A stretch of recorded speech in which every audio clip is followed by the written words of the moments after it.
You are listening to This is Oklahoma, hosted by Mike Hearn, telling stories of Oklahomans and those that have made it their home. Huge thanks to Oklahoma Agro-Tourism for helping set this podcast up. Hundreds of farms and ranches across the state of Oklahoma invite you to explore and experience the intersection of agriculture and tourism. Oklahoma's growing adventure. Pet a pig, help with a harvest, lie around at the lodge, wind down with a wine, and more. However, you want to experience agriculture? Let Oklahoma Agro-Tourism be your guide. Start your adventure at oklahomaagrotourism.com. What's up, guys? Welcome back to another episode of This is Oklahoma. Mike and your host, back with another episode coming to you from Pawhuska today with Neil Fisher to talk about Old West buffalo. And the links will be in the description of the podcast. You can go check that out, the Instagram and the website, while we're talking about it. But, you know, Pawhuska has recently been in the news because of obviously the movie that's going on. That's been, you know, some famous people are in town, I guess, and it's all over the news.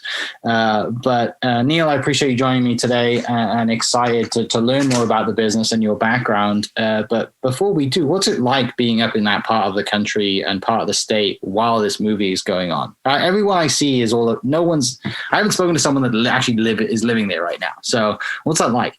Well, thanks, Mike, for this opportunity to share about what we're doing. And just some backstory. I did spend 2 years working in Hollywood in the music industry, so I'm not unfamiliar with large productions. Mm-hmm. Now, the fact that Apple Studios invaded Osage County is a big story. It's like there was a day 2 weeks ago where downtown looked like a street on the Strip in Vegas. There was so many people. I think people were absolutely shocked. Mm-hmm. And the movie has a large cast and crew and, you know, things. So it's been interesting. I think, you know, as far as Osage County, we're new to Osage County. We moved here from Colorado last September. So during 2020, and we opened our Buffalo experience, including with a Buffalo Dinner Theater, a 3-hour show we designed and wrote. We did that in 2 years in Colorado prior to the COVID shutdown. And 2020 was a 0 year for us. The state didn't allow events of more than 10 people. And we normally had 150 at our events. So if there was a year to figure out if we wanted to recalculate our whole thing and move, which we never planned on it, and to go somewhere where the weather allows us to be open for a longer period of time. In Colorado, because of the snow and our elevation in the mountains, we had a 4-month season. We have about a 10-month season here, which we think. So that's what happened last year. We moved to Oklahoma. And quite frankly, as we drove around Oklahoma, we had no idea that Osage County was even on the radar for us. We looked much more west, south, southeast. Mm-hmm. It's only kind of by an accident we ended up driving through Tulsa and coming back through Pawhuska. And my experience going through Pawhuska is, where the heck am I? This feels like an Old West. This feels like Durango, Colorado. I don't know if you've been to Durango. I was there, a couple of years ago, yeah. It's a cool place. It has a vibe of cowboys. And then we just drove through. It's like, this isn't normal Oklahoma. This is different. It feels like it has a very distinctly real sense of the Old West. So we kind of adjusted our focus and our radar on this area to be able to move our attraction. And that's what we did. Yeah. We fell in love right at town. It's beautiful. This is a beautiful part of the state. Why Oklahoma obviously moving out of Colorado into Oklahoma to get more, you know, usable time, but why Oklahoma specifically? Why not Texas and Kansas? Well, this is much more than just come see the buffalo. We actually have developed an experience and we tell the entire story of the buffalo going back tens of thousands of years. And it ends up, this is the birthplace of really many of those stories. This area of, you know, northeast Oklahoma, southeast Kansas. Mm-hmm. It was the home of the southern herd that was slaughtered off in the 1870s. A lot of, you know, the cultural combination of being on the Osage Indian Reservation, found out that our experience is on Highway 60, which is the Osage Heritage Trail, which focuses on buffalo and their whole relationship. Mm-hmm. There's just so many connections. And if you drive around Bartlesville or Pawhuska, you see a buffalo or a bison everywhere. It's like the icon of the county. Yeah. So, I mean, and then there's other things here. So it just really seemed like a perfect match. Mm-hmm. And yet we didn't know this place existed a year ago. So it's really interesting that we actually took last year we found someone to buy our property, which was a venue, and out search going somewhere. My wife had never been to Oklahoma before, and we found a place. I think some of our friends thought we actually disappeared in a witness relocation program because it was so fast. It happened like lightning quick. We found this property. We found a property we really liked, and it's right on the highway. It's perfect for our shows. And we moved, and we lived in Colorado our entire lives, except for a short time when I worked in the music business in California. Yeah. So here we are. And we've had people come out from Colorado and go, I had no idea Oklahoma is this pretty. We have giant trees. We have behind our house, we have 180-foot pine trees, and we have it's just gorgeous. And it's really feels like it kind of has a character of part of like Southwest Tennessee without as much humidity and bugs. I mean, it's beautiful, rolling hills. The Osage County and the Osage Hills are a real beautiful area naturally. So that's part of the attraction, is just the beauty of the area also in terms of. Right. So from listening to what you're saying, it sounds like you're involved with buffaloes and events, obviously, before you moved to Oklahoma. Tell me a little bit about how you get into, having buffalo and just that whole history, and interested in the history as well.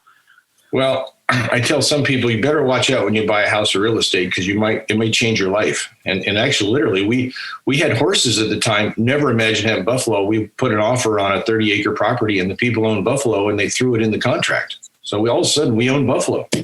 That's a true story. So good. Now, what are you going to do with them? So sometimes, you just say, okay, we didn't want to slaughter them. I mean, there were 2 females. So we ended up starting a herd, and we bought a property in Colorado, which is still owned in family, a ranch. And so we raised them there since 1999. And as we had people come up, we realized people liked to not just see them, but they'd like to be close to them. And they like to figure out what these things are up close. And you see people trying to do that Yellowstone with not such great results. Yeah. You can end up in the hospital getting too close to a bison bull in Yellowstone. We have a large bull that kids have affectionately called Woody that is huge, and he actually likes people. You can get real close to him up on our wagon ride, and people of all ages, kids and adult men and women, giggle when they actually have their first encounter with Woody. Yeah. And they're feeding him. So it's a fun experience. We got into this really kind of not expecting to develop a unique attraction. It's just kind of unfolded. Mm-hmm. And a lot of it is sharing our love and passion for buffalo, or we call them buffalo. But our event takes place in 1884. We have an old West town that we've developed. We have an old saloon theater. It takes you right back to that period, kind of the gold, the old West. And back then, people referred to them as buffalo. It wasn't really more until later on the word bison was kind of took over as a scientific name. But either one works. Yeah, we're not caught up on that. Yeah, and tell me. Look at again, listening to what you've been saying, taking the event space and putting on events and really telling a story of history. You're drawing from your previous, experiences in music and in entertainment to put on a show, right? Like it's sometimes, it's hard when I was a kid and I'd go and see history tours and I'd be bored out of my mind because the person giving the tour didn't really seem to care. But it seems like you really have, really made this interactive and a lot of fun for people to learn.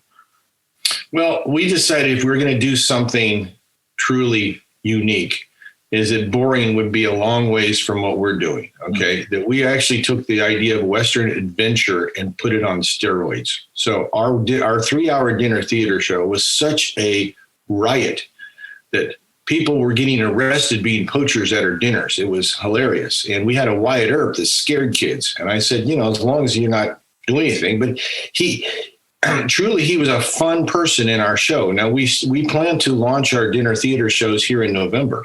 Mm-hmm. As the environment for larger groups getting together comes back. This is a process we're all in after 2020, is that, everybody is kind of readjusting to life after last year.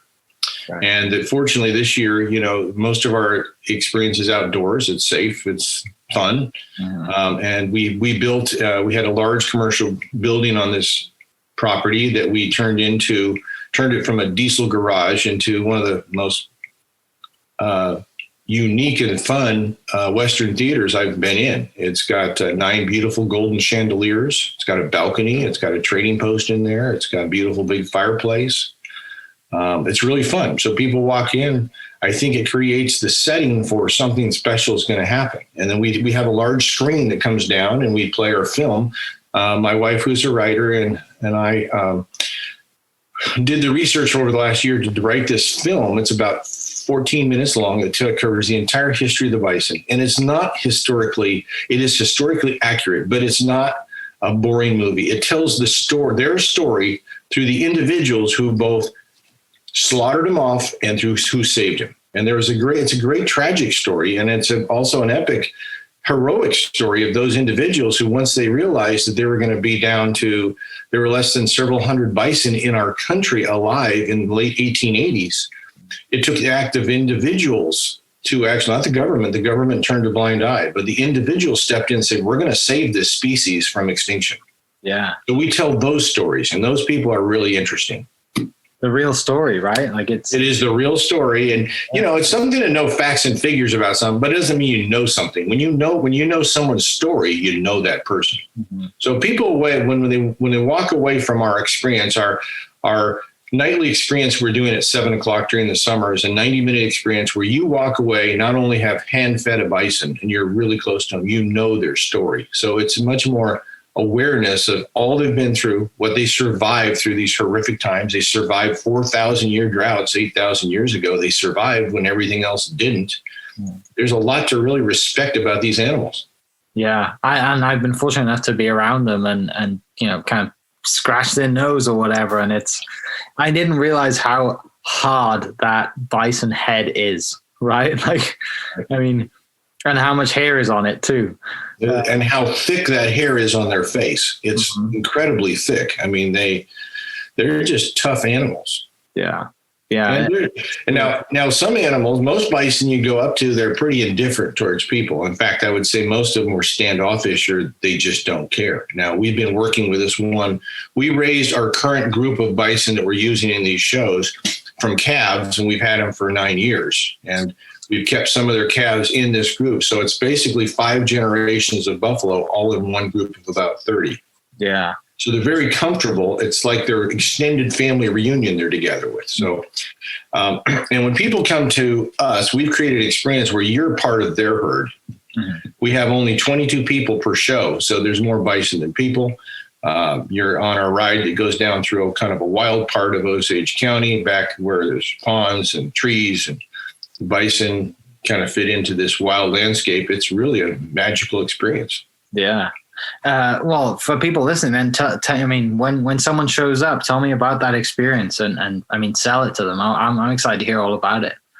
Well, when people show up, they park in front of our Old West town and they get to see, it includes a trading post, apothecary, a bank, a saloon, and a jail. And there's a boardwalk. You built that too, right? Yes, we did. And so that's all made out of really cool cedar and oak. And then they walk in to our trading post where we get them checked in. They see a lot of very unique bison gifts. And from there, when everybody gets there, we go into the theater. We start our show with kind of a background story. We have music playing. We always have music playing at our place. It's all about music. But then we start our film and we tell them about this horrific, tragic story that had a happy ending, that they survived their near slaughter. But really, what we do is we set up getting them to be interested. Everyone talks about conservation, be a conservationist today, the movement of saving the planet. Well, how did that all really start in America? It started with the near slaughter of the bison started the conservation movement. So we're giving people some true understanding of what a conservationist is and how it started. And conservation is about stewardship of the land, of our animals, our water, our air. And animals are a big part of conservation in our country. And we tell people, hundreds and hundreds of years ago, before this was settled, America had more animals and wildlife in the plains than Africa had the African Serengeti, more species of birds. I mean, this was a place that was magical. You don't actually think of Kansas being that way, but it was. Right. But when the bison were slaughtered off, all these other birds and animals really went with them. The whole ecosystem collapsed. So it's, we go take them back to a time kind of to letting them know how this used to be.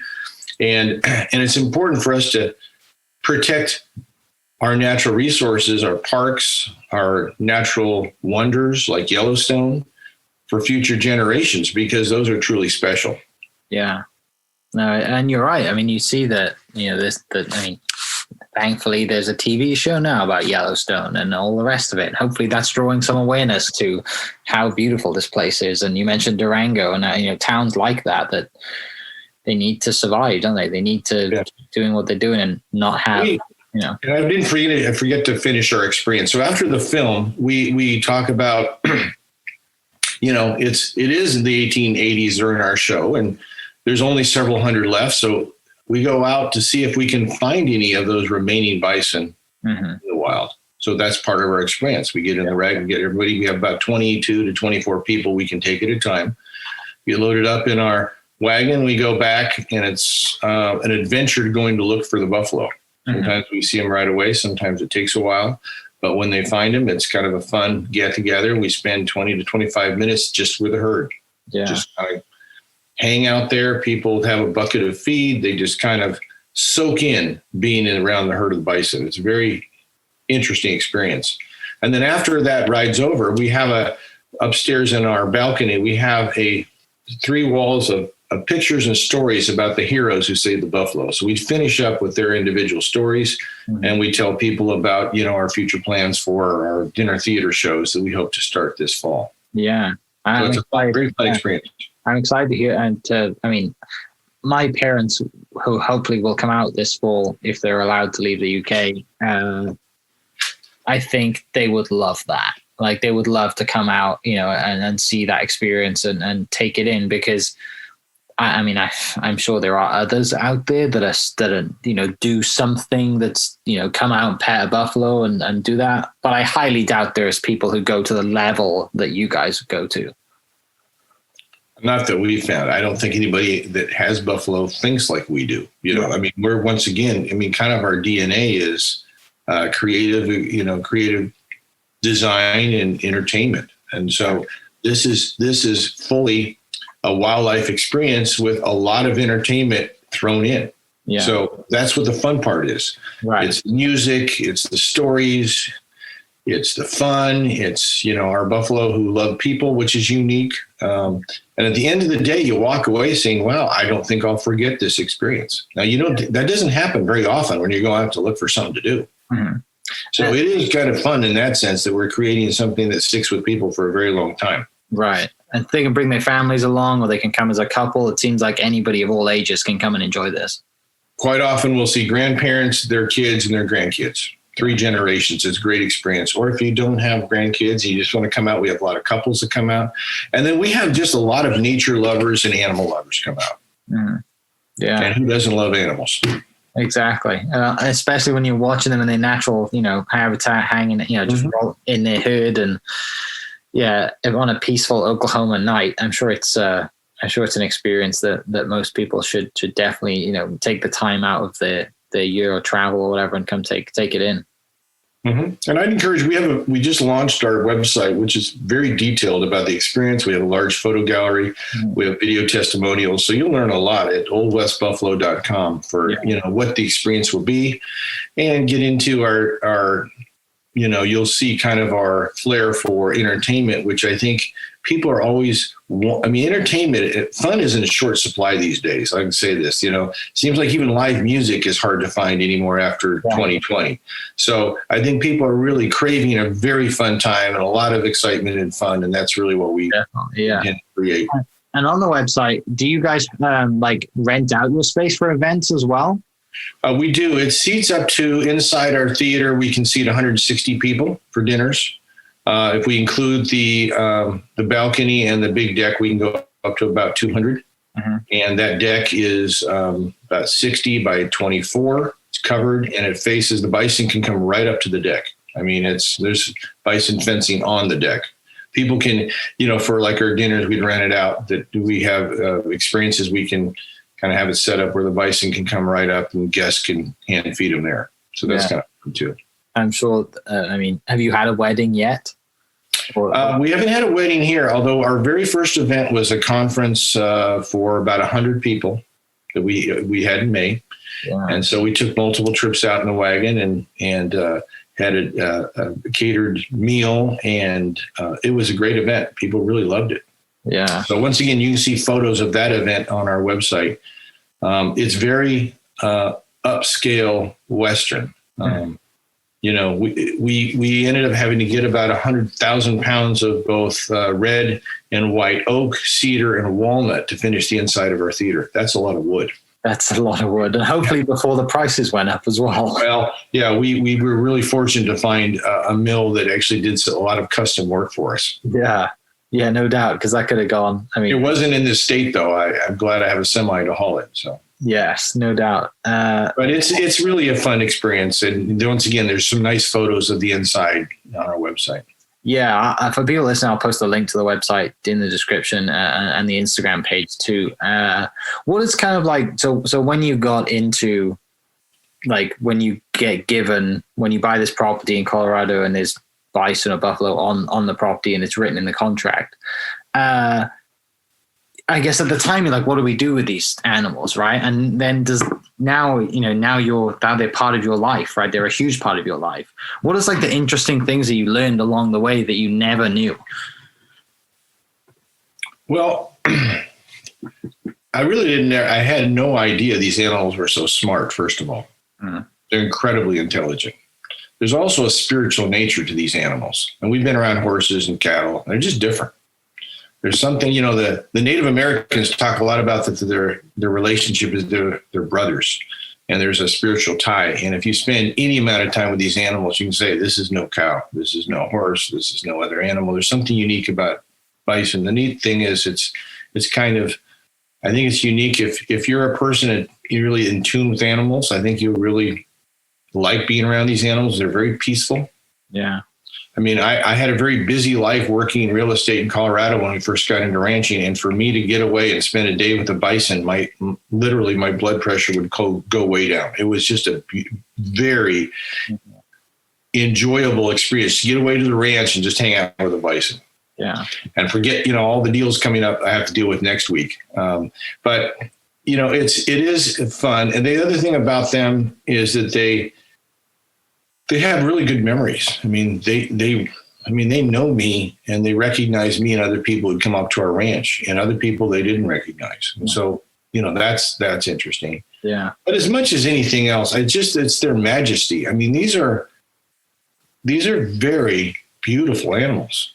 The way they're designed, I mean, how they were created to have such, they can run at full speed and turn 90 degrees. I know, because I've chased sometimes some down with a pickup or something like that to try to keep them or move them, or I don't do that very much.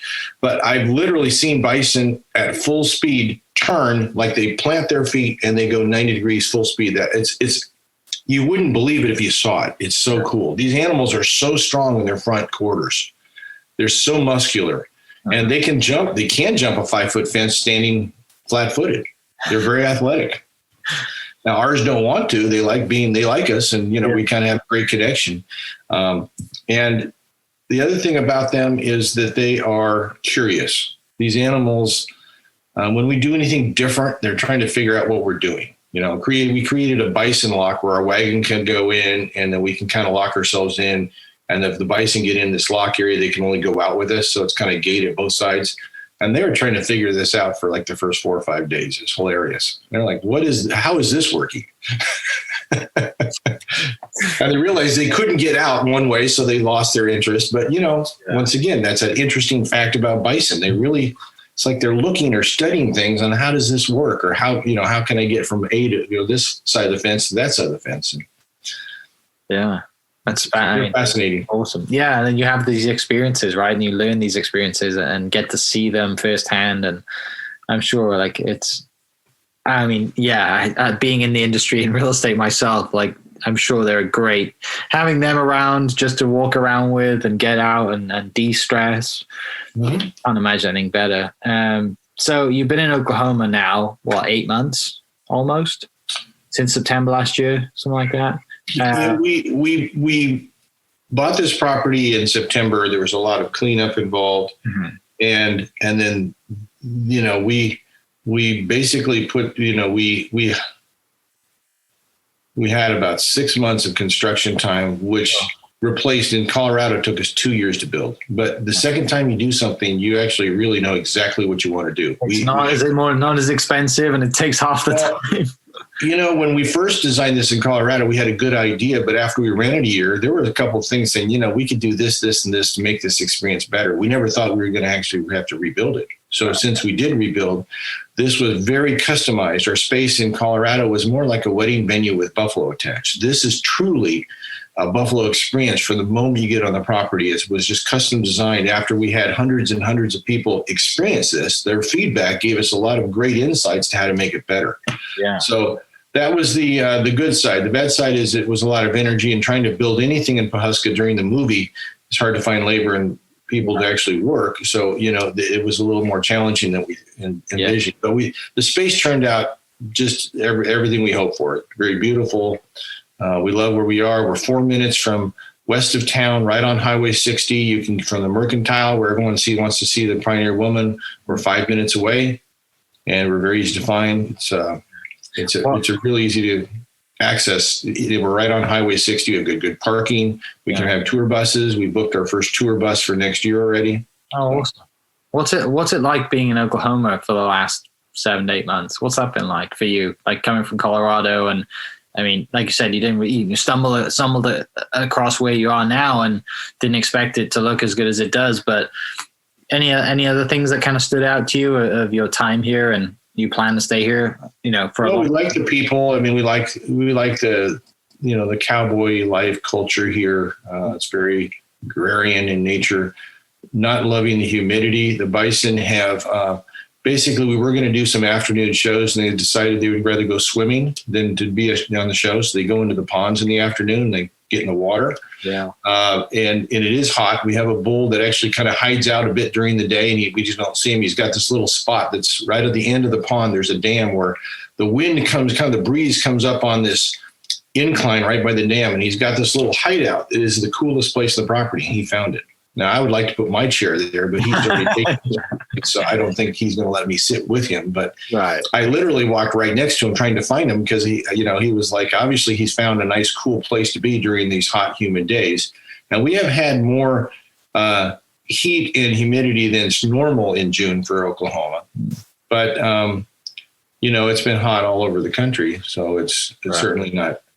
It's just that we're adjusting to from the real dry climate to a climate that can be dry sometimes and sometimes can be humid. We love the fact that it's 4 seasons here. So that's nice. And I like the fact that there's a long spring where it's 75 or 80 degrees for 3 months. And in Colorado in the mountains, we didn't get spring.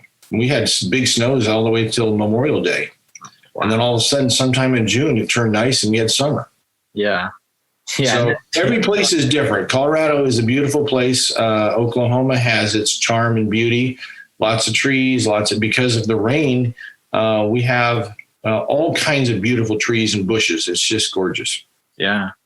Well, Neil, I mean, thanks so much for taking the time out. I know you have an event tonight, so I want to be mindful of your time, but I really appreciate you taking the time out and to share some stories.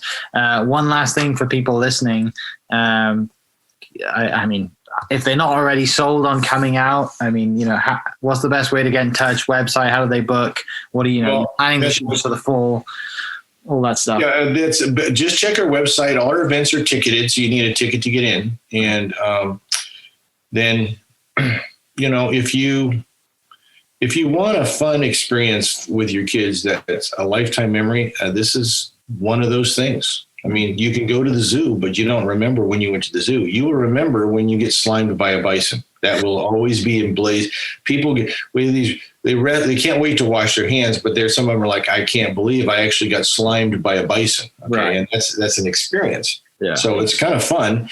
And also it's a great experience with other people. This is a great thing, not just for you, but if you have friends, and we've had people come into town to visit, like a reunion group or with extended family. This is a great thing just for memories with other people. So, we're happy to have you out here. We'd like to have you be part of our herd for even 90 minutes. First weekend in November is National Bison Day, and that's when we're launching our dinner theater shows. Those will be both Friday night and Saturday night, so you can look for those things. I'm sure those will sell out on our website, and that's a fun experience. We'll have more about that in the future. Yeah. But we hope you come and roam with the buffalo out here in Osage County. I would love to, and I'm going to send the website to my parents, and hopefully whenever I find out when they're coming over, we'll be planning a trip up for sure. Because I know my mum would love to go to the Mercantile anyway. I think she might have already been the last time she came here, but so she knows what's up there, but she definitely doesn't know about this. So all right, well, hopefully we'll get a chance to meet her sometime. Yeah, appreciate you coming on the podcast. For everyone listening, I'll post the link to the website and the social media, and we will catch you next episode. Cheers. Thank you, Mike. Huge thanks to Oklahoma Agro-Tourism for helping set this podcast up. Hundreds of farms and ranches across the state of Oklahoma invite you to explore and experience the intersection of agriculture and tourism. Oklahoma's growing adventure. Pet a pig, help with a harvest, lie around at the lodge, wind down with a wine, and more. However, you want to experience agriculture? Let Oklahoma Agro-Tourism be your guide. Start your adventure at oklahomaagrotourism.com. Thank you for listening. We are inspired by those around us and hope that you are too. Make sure you subscribe to this podcast on your favorite podcast platform and leave us a review so we can keep telling your stories. For more great Oklahoma content, follow This is Oklahoma on Facebook and Instagram.